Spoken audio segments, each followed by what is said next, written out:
여러분께서 거울을 보시고 매일같이 웃는 연습을 하시라고요. 웃는 연습을. 그것은 얼마나 여러분 자신에게도 유익이 되고 남편에게도 유익이 되는 겁니다. 웃으면 몸에 굉장한 건강을 가져오는 것입니다.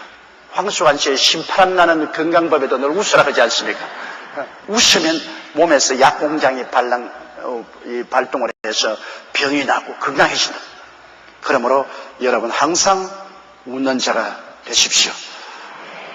이게 성경 말씀에 있는 것이 만일 절제할 수 없는 혼인하라 정욕에 불과짓하는 것보다 혼인하는 것이 아니라 바울 선생은 거의 처녀나 과부들이 혼자 사는 것이 좋다 그렇게 말하고 있는데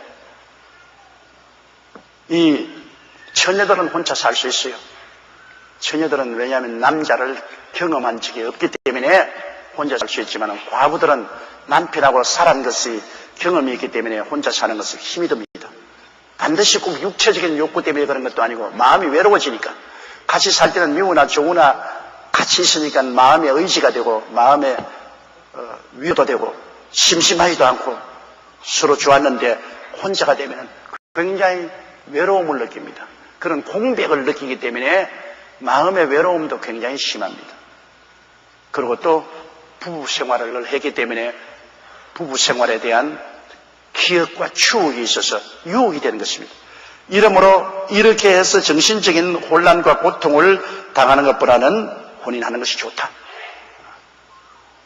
그러므로 결혼하지 않은 사람은 경험이 없어서 그렇지 않지만 결혼한 사람은 또다시 옛날 추억 때문에 굉장히 마음의 유혹을 당하거들랑 그건 재혼하라. 근데 재혼하기가 쉽지가 않아요. 왜냐하면 제일 처음 여러분 수영을 배울 때 어릴 때는 그냥 물에 뛰어들어가서 수영을 배워요. 나이 먹은 사람은 수영을 배우라고 하면 자꾸 물 밑을 들여다봐요. 깊은 것을 보고 겁이 나가지고서 안 뛰어들어가요. 처녀 총각 때는 결혼 생활이 뭔지도 모르고 그냥 뛰어들어가서 결혼하지만은 한번 결혼해서 살아본 사람은 겁이 나니까 이제는 신중하게 생각해야 돼요. 10가지를 다 따지게 돼요. 그러니까 재혼이라는 것이 결코 쉽지가 않습니다. 이러므로 예수 그리스도를 잘 믿고 하나님 앞에서 주님 중심으로 열심히 잘 살 수 있으면 그것이 더 좋다고 바울 선생이 말씀하고 있는 것입니다. 10절요. 혼인한 자들에게 내가 명하노니 명하는 자는 내가 아니요 주시라. 여자는 남편에게서 갈리지 말고 만일 갈릴지라도 그냥 지내든지 다시 그 남편과 화합하든지 하라. 남편도 아내를 버리지 마라. 자, 혼인하기 전에 처녀나 과부들에게 대해서는 상당히 하나님이 관용을 가지고 있지만은 혼인한 자들에게는 내가 명하노니 내 명령이 아니라 이건 하나님 명령이라는 겁니다. 바울이 단호하게 말합니다. 여자는 남편에게서 갈리지 말고 자꾸간 어떤 일이 있어도 주 안에서 결혼한 사람은 이혼하지 말라는 것입니다. 만일 갈릴지라도 그냥 지내든지 그 남편과 화합하든지 하라.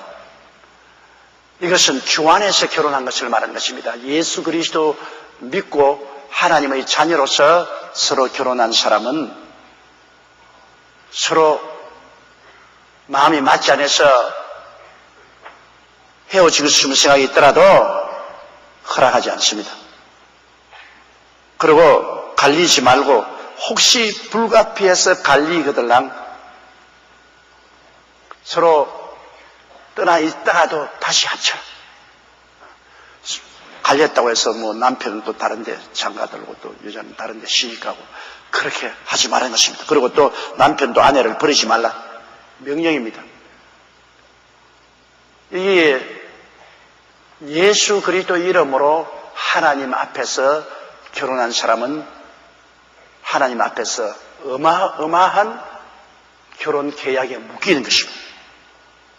물론 남편이 죽으면 아내는 그 법에서 해방됩니다. 또 아내가 죽으면 또 남편도 그 결혼 계약에서 해방되지만은 상대방이 살아있는 이상 이 세상에 사는 동안에는 아무리 법적으로 이혼을 해도 하나님께서는 그것을 인정하지 않습니다. 하나님은 인정하지 않습니다. 법적으로 인간 사회에서는 뭐 이혼 재판소에 가서 이혼해서 서로 법적으로 헤어져도 하나님은 일단 결혼했으면 하나님 앞에서는 결혼한 사람입니다. 그렇기 때문에 일단 헤어졌으면 다시는 재혼 못하고 상대방이 살아있을 동안에는 따로따로 그냥 살아요. 만일 헤어져가지고 남편이 다른 여자하고 결혼하면 그건 간음한 것이고 여자가 다른 남편하고 살아도 간음한 것이고 남자가 여자를 버리고 다른 데 장가들어도 간음하고 버림받은 여자가 다른 데 시집가도 간음한 것이다. 이 결혼에 대한 하나님의 법칙은 대단히 엄합니다.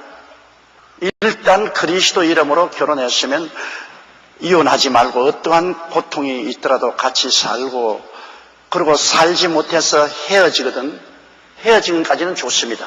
재혼은 못한다. 상대방이 살아있는 이상은 결코 재혼은 하지 못한다. 그대로 있다가 서로 합쳐라. 이것이 하나님께서 주신 명령인 것입니다. 그 다음 12절요. 그 남은 사람들에게 내가 말하노니 이는 주의 명령이 아니라 만일 어떤 형제에게 믿지 아니하는 아내가 있어 남편과 함께 살기를 좋아하거든 저를 버리지 말며. 자, 그 남은 사람들에게 말한다는 것은 그리스도 안에서 결혼 안 한 사람들. 다시 말하면 예수 믿기 전에 예수를 믿지 않고 서로 오다 가다 만나서 결혼을 했는데 예수를 믿고 난 다음에 남편이 아내 보고 너 예수 믿기 때문에 나는 너하고 못 살겠다. 넌 처음 결혼하기 때는 예수 안 믿고 우리가 서로 결혼했잖아요. 근데 네가 이제 예수를 믿었으니 나는 너가 예수를 포기하기 전에는 나는 너하고 살 수 없다. 그런 경우는 이혼해도 괜찮다는 겁니다. 왜냐하면 예수 믿기 전에 서로 결혼했다가 한 사람이 예수 믿기 때문에 못 살겠다. 그래서 남편이 아내고 너 예수 믿기 때문에 난 못 살겠다. 오케이. 이혼해야 되면 이혼해야 되면. 또 아내가 남편 보고 당신 말이야 예수 믿기 전에 나는 안 믿는 사람으로서 남편으로 결혼했는데 당신 예수 믿기 때문에 난 당신하고 못 살겠다. 난 헤어지겠다. 헤어져도 괜찮다는 것입니다. 유일하게 여러분 이혼할 수 있는 허락은 믿기 전에 서로 결혼을 했는데 믿고 난 다음 예수 믿는 조건으로 예수 믿기 때문에 아내 보고 너하고 못 살겠다 남편 보고 너하고 못 살겠다 할 때 그때는 할 수만 있으면 오래 참으면서 상대방을 위해서 기도하고 설득해서 예수를 믿게 하는 것이 제일 좋으나 그것이 안 되면 갈라져도 하나님 앞에서 죄가 되지 않는다는 것입니다. 그러므로 그 남은 사람들에게 내가 말하는 이는 주의 명령이 아니라 만일 어떤 형제에게 믿지 아니하는 아내가 있어 남편과 함께 살기를 좋아하거든 버리지 마라. 믿지 않은 아내가 우리 남편 믿어도 좋으니까 나는 안 믿어도 믿는 남편하고 같이 살겠다면 버리지 마라. 또 13절요. 어떤 여자에게 믿지 아니하는 남편이 있어 아내와 함께 살기를 좋아하거든 그 남편을 버리지 말라. 남편은 예수 안 믿고 아내가 예수 믿었는데 남편이 아이고 너 예수 믿어도 좋다 나하고 같이 살자 나는 안 믿을란다. 그러나 나하고 살자 좋아하거들랑 헤어지지 마라. 14절요. 믿지 아니하는 남편이 아내로 인하여 거룩하게 되고 믿지 아니하는 아내가 남편으로 인하여 거룩하게 되나니 그렇지 아니하면 너희 자녀도 깨끗이 못하니라. 그러나 이제 거룩하니라. 아내가 예수를 믿으면 남편이 구원은 못 받아도 아내 때문에 그 영향력을 받아서 거룩하게 됩니다. 그러므로 그 두 사이에서 낳은 자녀도 거룩하게 되죠. 또 남편이 예수를 믿는데 아내가 안 믿더라도 남편의 믿음의 생활로 말미암아 그 아내가 거룩하게 되는 것입니다. 그 옛날에 구약 시대에 보면은 여러분 이 제사장이 하나님께 앞에서 무슨 그릇을 만지면 그릇이 거룩하게 되고 옷을 만지면 옷이 거룩하게 되고 그렇게 되는 것처럼 남편이 하나님을 믿으면 그 남편 믿는 믿음으로 말미암아 안 믿는 아내까지 거룩하게 됩니다. 거룩하게 됩니다. 그래서 그들 사이에는 자녀도 거룩하게 돼요. 또 아내가 예수 믿으면 남편이 거룩하게 되었어. 그 영향력이 굉장히 큽니다. 같이 사는 것은요. 왜냐하면 부부는 한 몸이 아닙니까?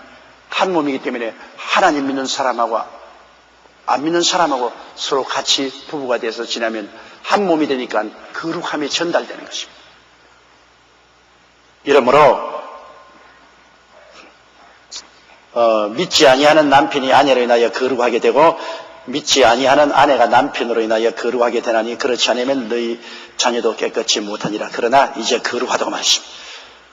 그러므로 한 사람만 믿어도 온 가족이 거룩하게 되는 것입니다.